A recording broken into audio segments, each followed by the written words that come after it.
Hello, hello. Welcome back to Loki's Librarian. If you are new here, welcome. I am your librarian, Katrina, and Sundays I do a thing called Books and Booze, where I review a book and mix up a cocktail. This month we are looking at the Indian side of the history of the Wild West, making this week's book Black Elk Speaks by John G. Neihardt. The accompanying cocktail is a medicine man, which is 2 ounces of white rum, 3/4 ounce of lemon juice, a 1/2 ounce of maple syrup, and a 1/4 teaspoon of smoked paprika, 4 sage leaves. So let's do this. Now, I knew absolutely nothing about this book when I picked it up. I assumed it was something like a memoir or a biography.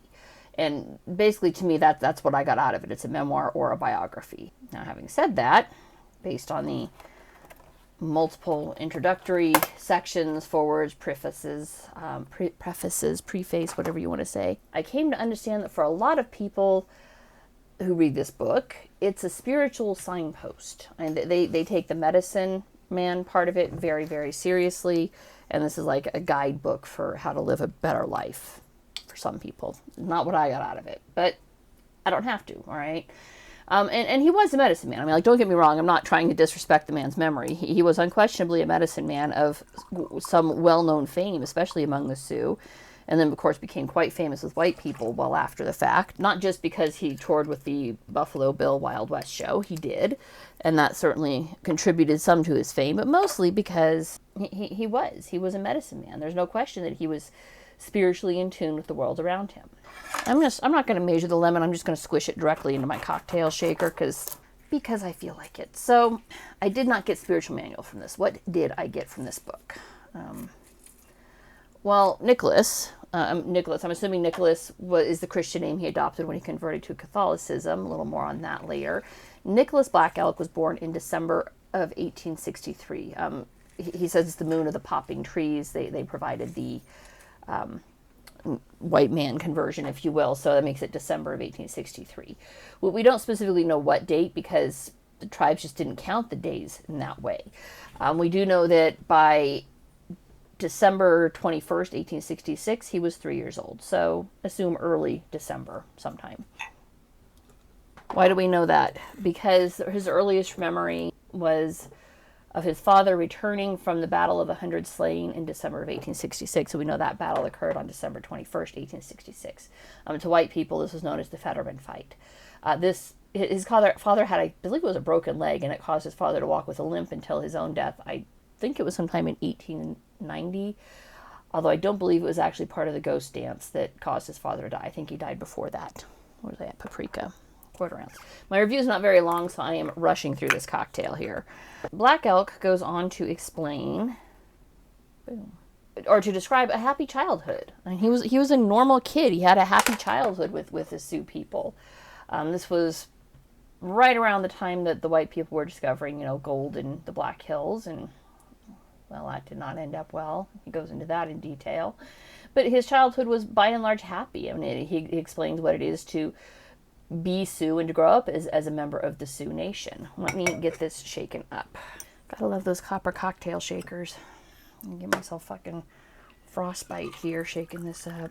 So it's 3 sage leaves in the mixer and then 1 to garnish. So let me pop another sage leaf on here. So he's a happy, healthy kid, right? He grew up as a member of the Sioux Nation. He describes their travels. He describes what some of the games they used to play as a Sioux boy. Until he was 9 years old when he suddenly became very sick. Now, it is never specified what the illness was, just that he swelled up, so I'm thinking probably some kind of edema.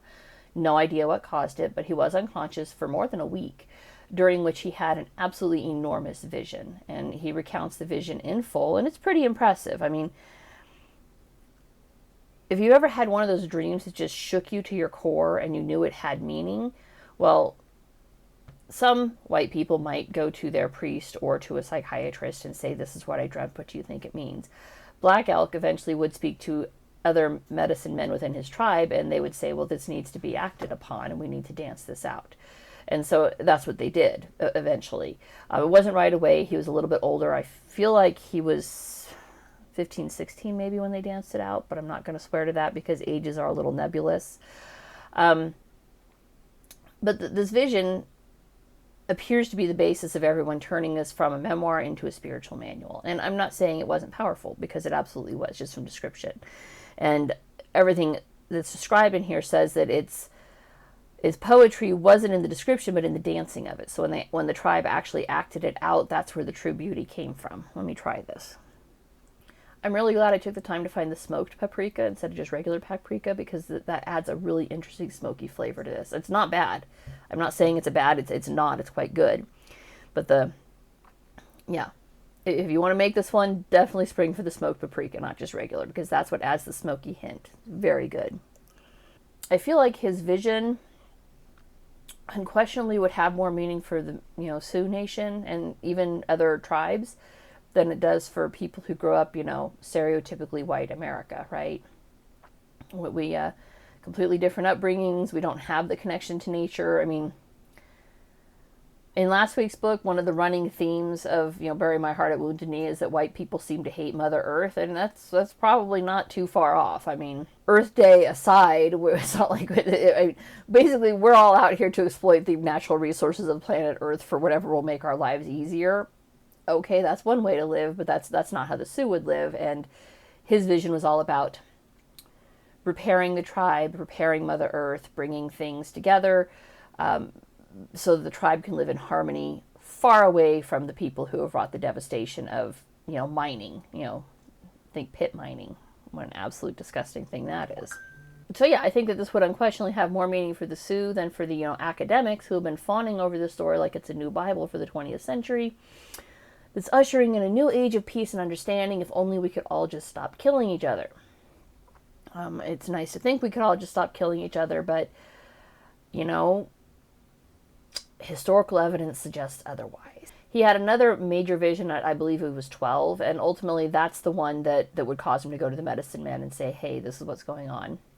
With the help of the other Sioux medicine men and members of his tribe, they would act it out.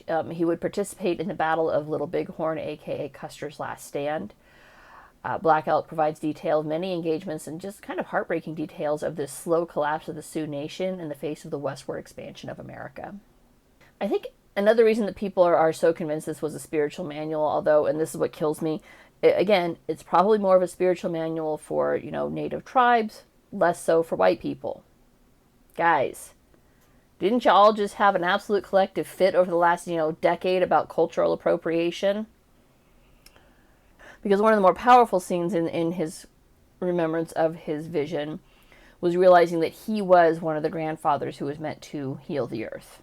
So much so that a follow-up book called The Sixth Grandfather, not written by Neihardt, but written by somebody who talked his daughter and stenographer into giving him all of the notes, goes into great detail on that.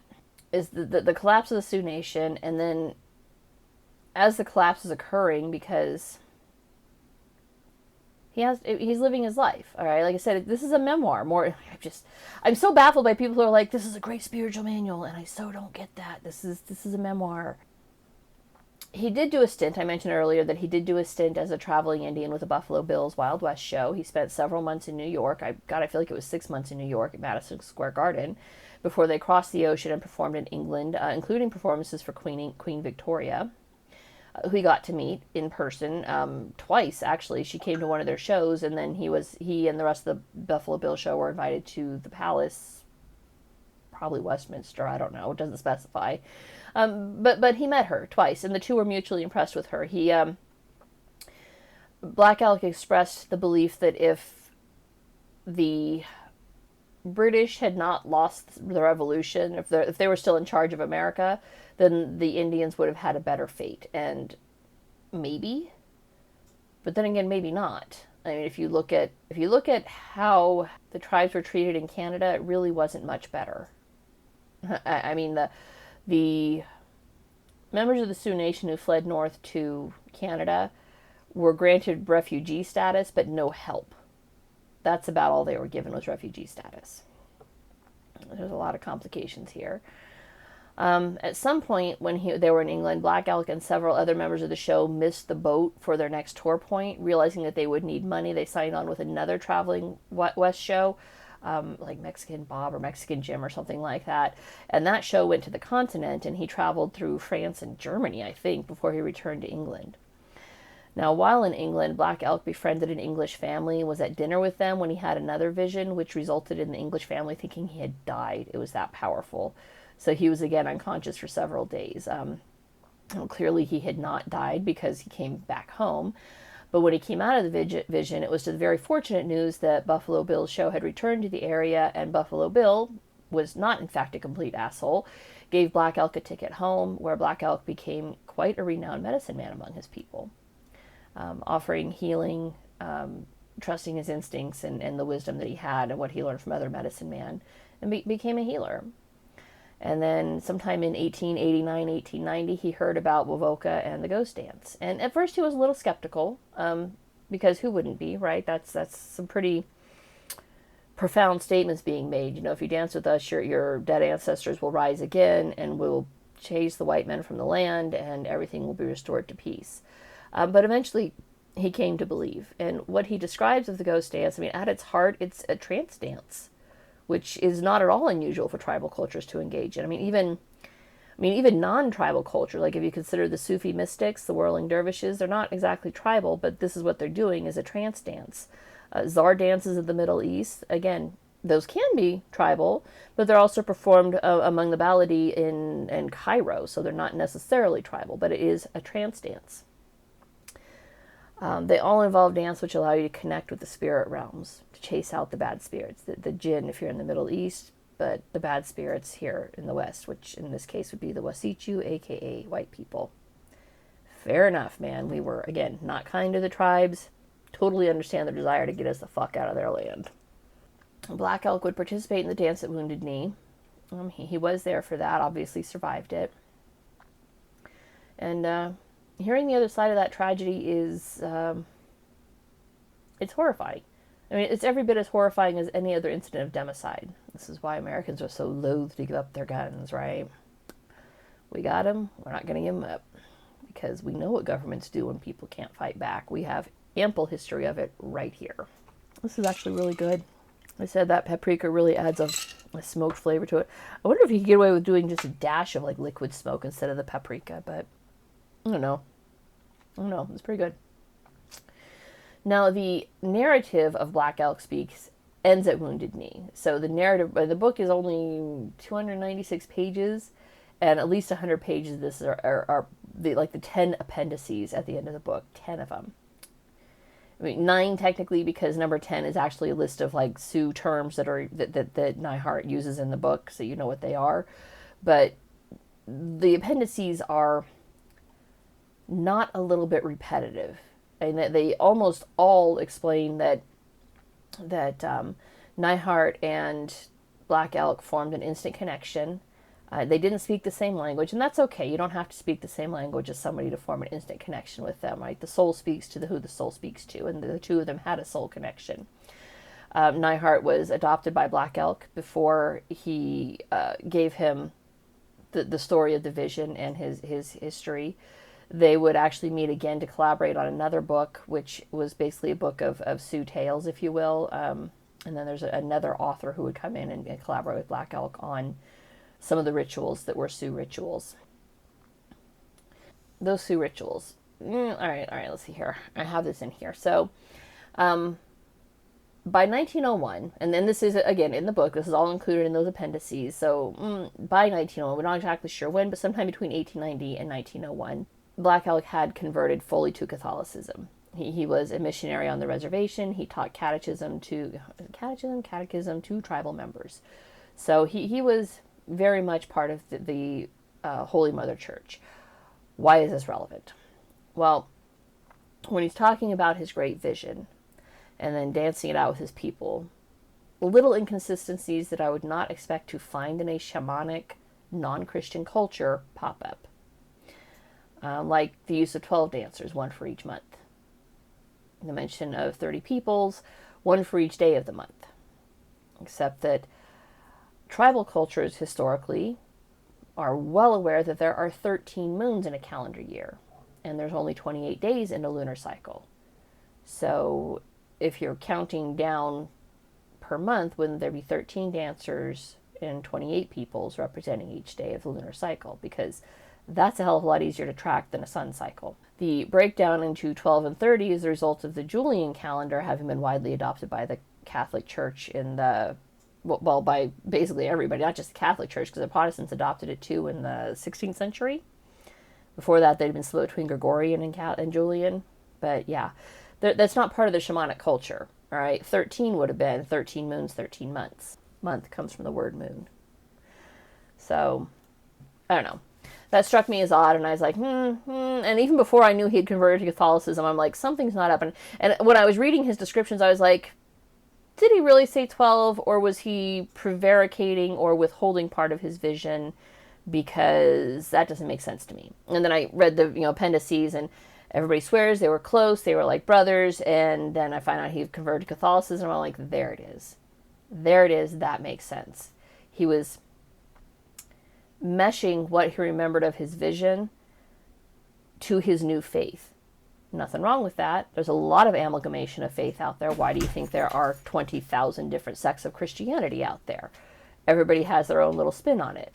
There are some inconsistencies. I could see where this would be an important starting place for anybody who wants to study tribal life, specifically the Sioux, because, hey, guess what? There were a lot of tribes out there, and the Sioux do not speak for all of them. The Sioux speak for the Sioux. They can't speak for the Cheyenne, or the Arapaho, or the Navajo, or the Paiute, or the Apache, or the Comanche, or the Iroquois, or the Cherokee. Each tribe has their own religions, their own beliefs, their own way of worship. But if you want to study Sioux culture, I can see where this would be an important starting point. And it was so for a lot of people, because there have been hundreds of books written just on Black Elk, never mind the Sioux Nation, just on Black Elk. There have been hundreds of books written about him. And a lot of them use this as a jumping off point. Fair enough. It's a memoir, artistically rendered, because, again, Black Elk didn't speak English, and Neihardt didn't speak any Sioux. Neihardt was a poet of repute. He's a poet laureate of Nebraska for apparently all time. That was included in one of the appendices. But he unquestionably inserted some of his own wordplay to try and make it flow better and make more sense for the intended audience, which was white people. Let the white people see what they've done. Fair enough. Fair enough. It's important. It's important to know what has happened so that we don't repeat it. Washington, I feel like you especially need to be aware of how close you are coming to repeating some of the tragedies that should be avoided in this country.